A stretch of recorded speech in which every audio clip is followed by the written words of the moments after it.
అంతా ఐటీ వాళ్ళకే చెప్తున్నారు. నాన్ ఐటీ వాళ్ళ పరిస్థితి ఏంటి అని చెప్పేసి అడుగుతూ ఉన్నారు. వాళ్ళు దేని మీద ఎక్కువ ఫోకస్ చేయాలి? ఏ స్కిల్స్ ప్రధానంగా నేర్చుకోవాలి? అందరూ ఒకటేనండి. ఐటీ, నాన్ ఐటీ అన్నది చాలా తక్కువ.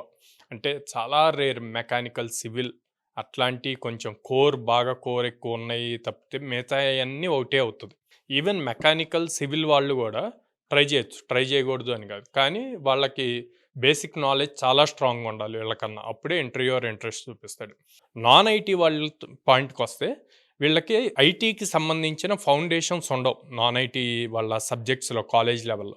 సో, అందుకని ఇంకొంచెం ఎక్కువ ఆహ్, ఇనీషియల్ ఫస్ట్ 10-15 డేస్ కోడ్ నాన్‌లో జాయిన్ అయ్యాక 10-15 డేస్ ఐటీ వాళ్ళు కష్టపడే దానికన్నా ఇంకొంచెం ఎఫర్ట్స్ పెట్టి ఒక 1 ఆర్ 2 అవర్స్ ఎక్స్‌ట్రా వీళ్ళు ప్రాక్టీస్ చేస్తే ప్రోగ్రామింగ్ అలవాటయ్యే వరకు ఈజీగా ప్రోగ్రామింగ్ నేర్చుకోగలుగుతారు.